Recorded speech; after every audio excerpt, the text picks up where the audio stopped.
The year is 2026 and you are still unhealthy. If you are still unhealthy, it is because your goals are actually perhaps too ambitious. It might sound a little bit dumb to say having really, really highly ambitious goals are, in my opinion, a good thing. But when it comes to things like health, you do need to make sacrifice. You could absolutely say it's other things. If you're in America, half of the food that you eat is poisoned, full of carcinogens and full of sugar. Look, it's a pretty simple thing if you're outside of America. Having good health in the modern world is a difficult endeavor.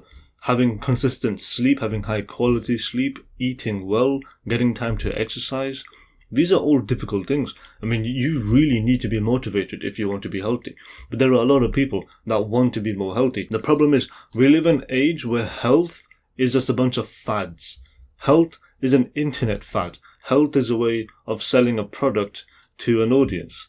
Right? My older sister is getting into posture. She wants to fix her posture. She has rounded shoulders and stuff. She was showing me some TikToks of all things of people doing posture exercises. One of the people doing posture exercises was, I kid you not, doing this. She got a band and started doing that behind her head, saying that that's going to work your lats in any meaningful way. That is a shoulder exercise. You are working with gravity. Gravity points down. You don't need to have a PhD in exercise science, you know, that all you're doing is contracting your lats. You're not really working anything against resistance. What type of strength or resistance training is that? She's probably the same one saying, buy my program, guys. This is what health is nowadays. It's really silly. Health is very, very simple. The issue is, everyone is confused about health. Everyone is confused about health. Ignore the internet fads. Ignore what the influencers are saying. They change their mind 3 times a day depending on what sponsor they have. Alright? So we have all these ridiculously ambitious, very, very high goals of how healthy we're supposed to be, according to what we see on the social media, according to what we see on the Facebook. But here's a problem with that. No one actually lives like that. Have you considered that? These influencers don't do 90% of the things that they actually claim to do. Chances are you clicked on this video because you are health conscious. So let me tell you exactly how you need to do that. The amount by which you are willing to improve your health. Do that.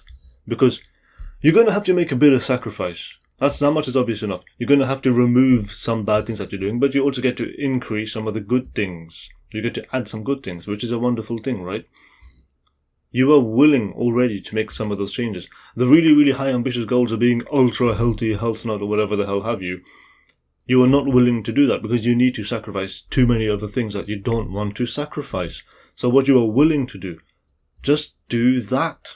Just start with little. If it's a little, start with a little. You will be better off. It's like, oh, it's so little, it's going to hardly make a difference.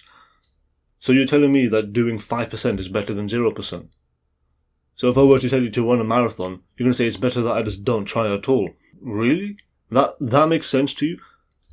So you're telling me that by doing nothing, you will be in a better position. Okay, great. Now that I've convinced you that sometimes you just shouldn't trust your brain. What you are willing to change. What you are willing to add. What you are willing to sacrifice.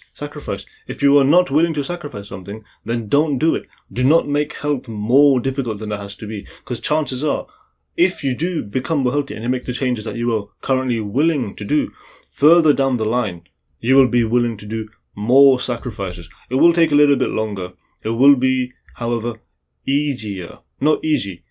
Easier. Because you can become healthy and not have to hate the process. You can become healthy and actually enjoy the process. That's what health is about. It's about being happier, about being more well. It's not about restricting everything. Tap water. Tap water has compounds in it that are linked to cancer. I mean, they're not carcinogens, 100%. You know, there's sometimes they're carcinogens, but they are linked to cancer. They aren't like pure water. Pure water, in fact, is very healthy for you. But tap water isn't. You can't really avoid that.